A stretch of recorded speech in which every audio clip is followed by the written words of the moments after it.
Sebelumnya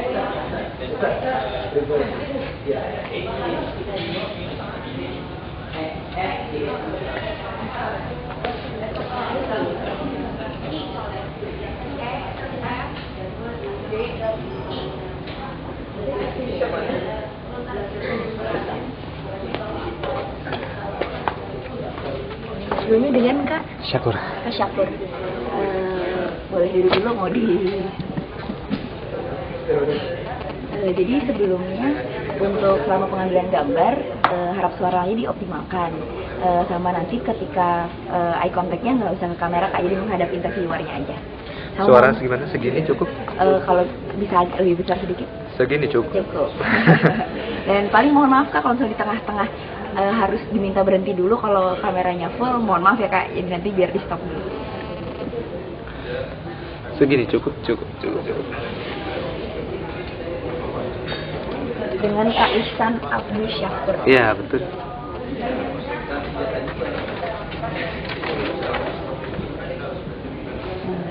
Mulai ya.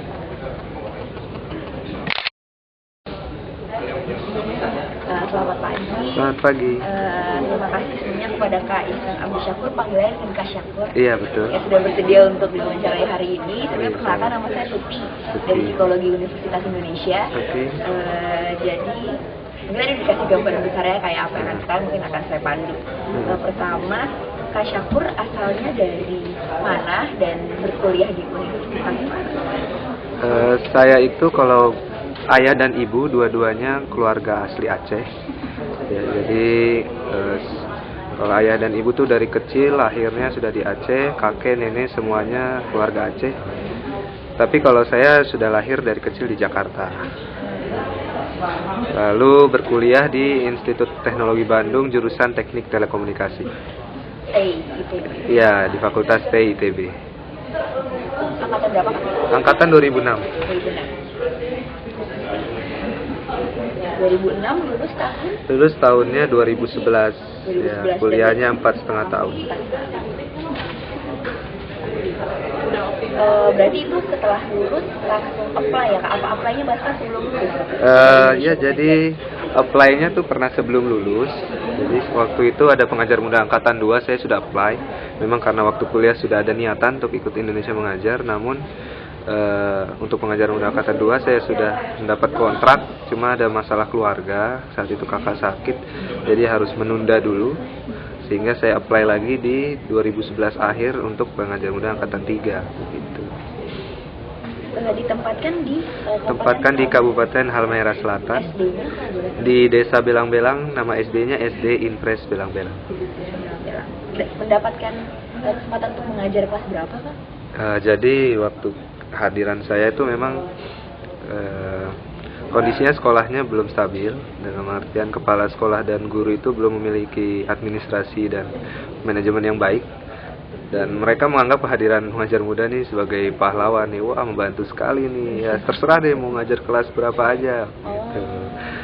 Ya, jadi pada itu kondisinya bahkan di saat-saat awal saya mengajar itu kebetulan baru selesai libur haji, lebaran haji, jadi guru-gurunya tuh belum pada hadir. Jadi saya belum ditugaskan, belum mendapat rapat secara khusus, ya udah langsung aja gitu ngajar di sekolah, ketemu satu sekolah gitu.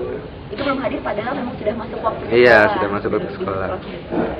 Nah, tadi kan bilangnya Kak Syakur bahkan ketika sudah kuliah udah punya niatan. Iya. Emang ada apa sih Kak di Indonesia Mengajar sampai udah punya niat gitu, sebelum lulus aja udah pengen ikut Indonesia Mengajar? Jadi selama berkuliah gitu ya, sering berkutat di kegiatan-kegiatan yang berbau pendidikan gitu ya. Jadi membantu di kakak asuh dan sebagainya. Itu membuat saya berpikir, oh jangan-jangan saya punya ketertarikan di bidang pendidikan nih. Bahkan walaupun saya kuliah di teknik, saya mencoba mencari bidang di teknik ini yang bisa bersentuhan dengan dunia pendidikan. Sehingga ketika di akhir semester saya bergabung di Pusat Penelitian Teknologi Informasi Komunikasi, Lab PPTIK namanya. Saat itu programnya adalah memanfaatkan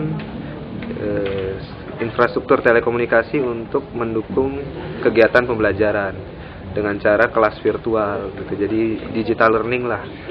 Jadi saat itu testbednya atau proyeknya ada di Papua, saya bergabung untuk ikut membantu karena wah ini memanfaatkan teknologi juga membantu di dunia pendidikan. Lalu ketika mengambil masa praktek itu mendengar ada program Indonesia Mengajar. Wah ini seperti panggilan khusus nih untuk lebih memperdalam dulu bagaimana sih kondisi pendidikan di pedalaman, baru bisa berkecimpung di kemudian hari itu sih. Jadi memang sebelumnya sudah punya kecenderungan ini teknik bisa bersinggungan sama pendidikan sebelum Indonesia Mengajar. Boleh tahu nggak sih Kak, ketika datang kan salah satunya adalah itu setelah Idul Adha dan selain kondisi anak-anaknya masih libur tapi belum pada datang, kondisi sebelum Kakak datang gimana sih Kak? Ketika sampai di Halmahera Selatan, kondisi sekolahnya, masyarakatnya. Masyarakat Halmahera Selatan itu sangat welcome dengan pendatang ya, baik dari Jawa atau dari tempat lain. Mereka menyambut dengan hangat, menyambut dengan ya tidak ada apa ya. Kalau yang saya rasakan tuh memang mereka menganggap kehadiran pengajar muda ini akan membawa perubahan. Jadi memang dilayani sebaik mungkin lah, baik dari tempat tinggal, dari kehidupan, bagaimana caranya supaya pengajar muda ini hadir tidak kesulitan, tapi bisa fokus untuk membantu di dunia pendidikan. Itu kalau dari masyarakatnya. Kalau dari keadaan sekolah tadi yang saya bilang, keadaannya memang pada awalnya belum stabil ya. Jadi memang manajemen dan administrasinya tidak terkelola dengan baik. Dan kehadiran pengajar muda itu sama seperti masyarakat dianggap sebagai bantuan yang sangat besar nih. Wah, udah deh, langsung aja dimanfaatkan, terserah lah nih mau ngapain sekolahnya, kita percaya kamu bisa buat perubahan. Tapi yang saya menarik itu, yang saya sangat senang, yang membuat saya semangat terus di penempatan ya anak-anaknya, karena anak-anaknya itu semangat juang untuk belajarnya tinggi. Jadi mungkin karena kehadiran guru yang kurang, yang bisa dibilang jarang, dan perlakuan di kultur budaya Maluku Utara yang cukup keras, sehingga mereka itu haus sekali akan pendidikan, haus sekali akan pengajaran ilmu-ilmu baru, apalagi dari orang-orang yang baru, orang-orang yang berbeda yang tidak pernah mereka lihat.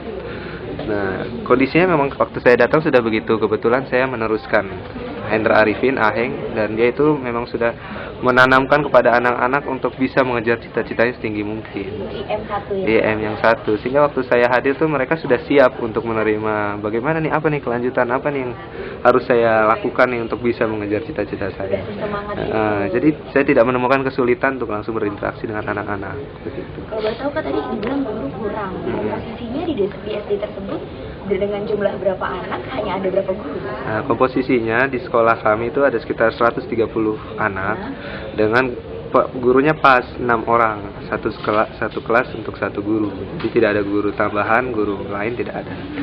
Gitu. Tapi pengertiannya yang menjadi permasalahan umum di Halmahera Selatan atau Maluku Utara ini memang kalau di dunia pendidikan gurunya itu masih mengandalkan sistem ketika desa itu menghasilkan output atau orang-orang yang bisa mengajar, ya pasti desanya itu sistem pendidikannya bagus, sekolahnya pasti gurunya banyak. Tapi ketika desanya itu dari dulu kurang sadar akan pendidikan sehingga tidak ada sarjana-sarjana, biasanya ya bahkan kasusnya di desa saya itu tidak ada guru yang berasal dari kampung saya sendiri.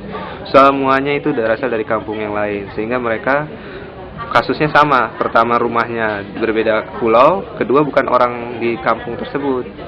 Gitu. Jadi tidak ada tidak ada ikatan batin. Self belongingnya kurang ada di kampung. Kalau ditanya pengalaman, pasti banyak yang berkesan, pasti banyak nih Kak. Kalau boleh cerita ada satu nggak sih tantangan yang kalau ingat Indonesia Mengajar nih kejadian paling merasa menantang banget nih, dan kayak kalau dianggap ini sebuah masalah, apa sih yang dilakukan oleh Kak Syaful untuk menghadapi masalah dan menyikapinya? Ya, jadi saya menyadari ya kalau kehadiran saya di sini sebenarnya tidak ingin menyelesaikan semua masalah, baik kekurangan guru, terus manajemen sekolah yang tidak baik, karena harusnya memang orang-orang disitulah yang punya peran untuk memperbaiki itu. Tapi yang menjadi tantangan saya adalah saya langsung berhadapan dengan anak-anak ini. Anak-anak inilah yang menjadi sasaran, yang menjadi menjadi objek saya. Saya tidak harus berfokus dulu ke tempat lain. Kita coba dulu dari anak-anaknya, dan saat itu saya melihat, karena sistem tadi ya, anak-anak ini sudah sekian lama terkurung. Seperti ibarat katak dalam tempurung itu, mereka tidak mengenal dunia luar terlalu lama. Sehingga loncatnya mereka itu tidak pernah tinggi, karena sudah terlalu lama terkurung di dalam desa tanpa ada ilmu pengetahuan. Sehingga yang saya lihat ini saatnya mengenalkan mereka ke dunia luar. Jadi yang membuat saya sangat berkesan adalah ketika saya mengajak mereka untuk berkompetisi di skala kabupaten, skala nasional, untuk mengembangkan wawasan mereka, semangat mereka, mental mereka bahwa Indonesia itu nggak sekecil di kampung saya, bahwa orang-orang yang lain tuh lebih banyak, punya pengalaman lain, punya karakter yang lain, pengetahuan yang banyak yang bisa dipetik di tempat lain. Dan itu sih yang membuat saya berkesan bahwa mudah-mudahan semangatnya mereka ini bisa menularkan semangat guru-gurunya, kepala sekolahnya, masyarakatnya, bahwa Pak, saya ingin nih untuk bisa seperti Pak Guru, saya ingin nih untuk bisa pergi ke tempat lain, mengejar cita-cita di kota, mengejar cita-cita di Jawa, gitu, sehingga ia bisa menularkan dengan yang lain begitu. Kalau tadi menarik nih Kak, masalah mengenalkan mereka sama kompetisi.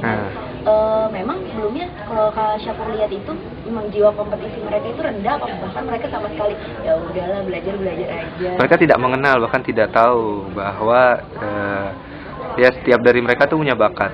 Jadi misalnya ada yang jago banget nyanyinya, ada yang jago banget dalam berpuisi, ada yang jago dalam menari, bermain bola, jago juga dalam bidang pelajaran, cerdas cermat, olimpiade. Mereka tuh tidak menyadari bahwa suatu saat tuh mereka bisa mengembangkan potensi itu. Yang mereka tahu ketika besar nanti akhirnya melanjutkan kebun orang tuanya atau pergi ke laut.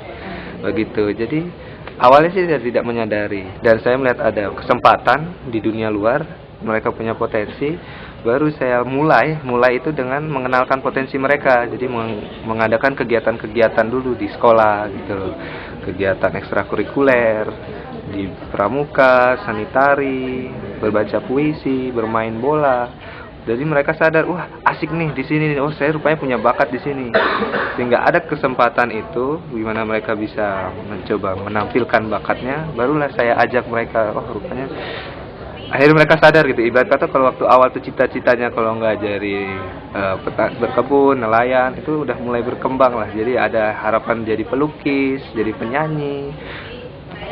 Ceritanya mulai bervariasi. Ya, mulai bervariasi, mulai mengenal bahwa diri mereka tuh bisa menjadi yang lebih baik. Nah, tadi kan salah satu bentuk pengenalannya adalah melakukan kegiatan ekskul, tari, baca puisi, bermain bola. Nah, kegiatan-kegiatan itu kan seperti sesuatu yang baru juga Kak, bukan hanya untuk anaknya, tapi untuk kepala sekolahnya, untuk gurunya. Nah, sikap kepala sekolah, guru, dan mungkin orang tua sendiri kayak, woi, ini anak-anaknya mulai berkegiatan ini gimana sih? Apakah mendukung? Nah, ini kenyataannya yang saya lihat ya. Pada awalnya mereka tadi ya mempercayakan penuh, terserah nih pengajar muda mau berbuat apa. Nah, saya memanfaatkan kepercayaan itu untuk tadi minimal kita mulai dari anak-anaknya. Kita tidak usah terlalu memaksakan masyarakat, kepala sekolah atau guru ini bergerak sebagaimana yang harusnya ideal gitu ya. Nah, ya mereka percaya aja. Jadi tidak menghambat, tidak juga terlalu mendukung. Jadi ya udahlah, terserah aja. Nah, mulai dari situ ketika anak-anaknya sudah mulai aktif, sudah mulai terlihat di kampungnya, ada kegiatan-kegiatan masyarakat menonton, terus kepala sekolah sudah mulai ada timbul kebanggaan, wah anak-anak saya bisa mengharumkan nama sekolah saya nih di skala kabupaten. Guru-guru sudah mulai melihat, wah rupanya ada hal lain nih selain tugas saya mengajar yang bisa saya lakukan bersama anak-anak. Itulah yang akhirnya yang menularkan semangat positif itu adalah anak-anak itu kepada kepala sekolah, guru-guru dan masyarakat, yang alhamdulillah semakin hari itu semakin sadar bahwa apa nih yang bisa saya lakukan untuk mendukung mereka gitu. Kalau kepala sekolah apa nih? Oh, saya harus menyediakan fasilitas. Kalau guru, oh apa nih? Oh, saya harus ikut membantu, tidak hanya pengajar muda, saya misalnya tari daerah, mereka sudah lebih mengerti dibanding saya. Misalnya bermain bola, ya mereka juga sudah lebih mengerti dibanding saya. Mereka sendiri ikut ambil alih gitu. Jadi kayak perubahan yang terjadi di sekitar pun balik lagi ke anaknya sendiri. Iya. Nah, tadi kan impact-nya tentang perubahan mengenalkan kompetisi itu kepada anak-anaknya jadi punya semangat kompetisi. Nah, kalau ke Kak Syafura sendiri impact dari wah anaknya jadi mengenal kompetisi gimana sih Kak, impact dampak ke Kak Syafura sendiri? Dampak ke saya sendiri ya. Yang pasti sih saya ini tipikalnya atau karakter saya itu senang untuk membuat orang itu berkembang, membuat orang itu senang gitu. Kenapa saya punya passion di dunia pendidikan sendiri? Karena bagi saya prestasi itu bukan hanya ketika yang saya toreh, tapi orang-orang yang bekerja bersama saya atau saya bimbing itu memberi prestasi itu lebih membanggakan bagi saya. Jadi itu ya yang membakar semangat saya sendiri untuk terus semangat, walaupun ya belum ada dukungan di awalnya, belum ada referensi yang baik, tapi dampak dari saya itu sendiri 1 tahun ini saya tidak menyesal gitu, berada bersama mereka karena alhamdulillah saya bisa ikut ambil bagian dalam dalam semangat mereka untuk menemukan potensi itu. Jadi itu yang membuat saya bersyukur sih. Nah, tadi kan salah satu kejadian tantangan yang mungkin nggak akan dilupain nih tentang tumbuhnya semangat kompetisi anak-anak. Nah, sekarang kalau boleh dirangkum, setahun mengajar kemarin, sekarang udah kembali nih Kak ke kehidupan seperti sedia kala. Setahun mengajar kemarin artinya buat Kak Syafur sendiri apa sih? Setahun mengajar kemarin artinya buat saya sendiri menarik sih. Jadinya saya malah berpikir jangan-jangan memang saya harus kembali lagi ke dunia seperti ini. Itu pertanyaan itu tanggapan yang pertama ya. Tapi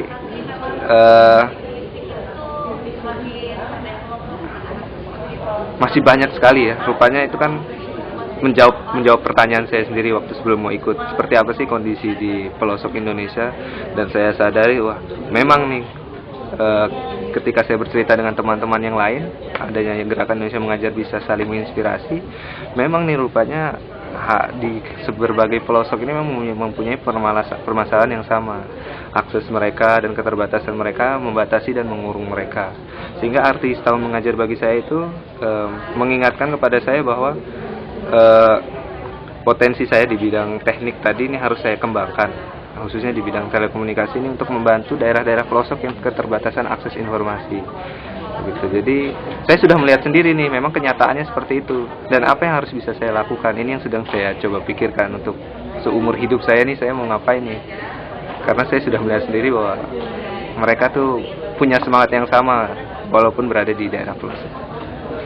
Pertanyaan terakhir nih Kak, kalau boleh berandai-andai 10 tahun sejak sekarang, Kak Syafur ini mau menjadi apa sih? Dan ada nggak imbas dari pengalaman setahun mengajar kemarin berdampak pada 10 tahunnya Kak Syafur mendatang? Indonesia itu negara kepulauan, jadi sampai saat ini memang pemerintah dan masyarakat sama-sama nih sedang ikut menunaikan janji kemerdekaan, menggodok ya bagaimana sih ini bisa membantu perkembangan pendidikan di Indonesia. Dan saya punya niatan pribadi sih, saya melihat potensi dunia teknologi untuk mengembangkan dunia pendidikan tuh belum terlalu dieksplorasi oleh masyarakat Indonesia. Jadi bagi saya 10 tahun kemudian saya ingin coba untuk mengembangkan peradaban untuk mendukung pendidikan di negara kepulauan. Ya kalau mau harapannya bisa bisa memunculkan suatu konsep pendidikan modern, jadi memanfaatkan teknologi untuk membantu mereka, keterbatasan mereka menjadi semakin kecil. Itu sih harapan saya. Ya misalnya saya memulai mendirikan satu yayasan atau satu perusahaan atau satu industri yang bergerak di bidang pendidikan dengan memanfaatkan teknologi, seperti itu sih. Dan terakhir kalau tadi harapan dari Kak Syafurnya, harapan Kak Syafur untuk Halmahera Selatan dan SD Belang-Belang ya tadi ya. Yeah. 10 tahun mendatang pengennya di sana ada apa sih, atau ada perubahan apa sih di sana? Harapan saya sangat besar sih untuk anak-anak yang di sana ya. 10 tahun berarti umur mereka mungkin sekarang mungkin 10 tahun nanti sudah umur kuliah 21 ya. Jadi ya harapan saya sederhana, ketika bisa melihat mereka kuliah di tempat yang merupakan merupakan cita-cita mereka, menjadi dokter mereka kuliah di Universitas Indonesia, menjadi insinyur kuliah di Institut Teknologi Bandung, mereka bisa sampai di situ tuh alhamdulillah banget. Rupanya semangat yang coba saya sisipkan kepada mereka tuh mereka terus pegang hingga 10 tahun akhirnya mereka bisa mencapai itu. Amin, semoga tercapai Kak. Terima kasih banyak Sama-sama. Kak Syakur.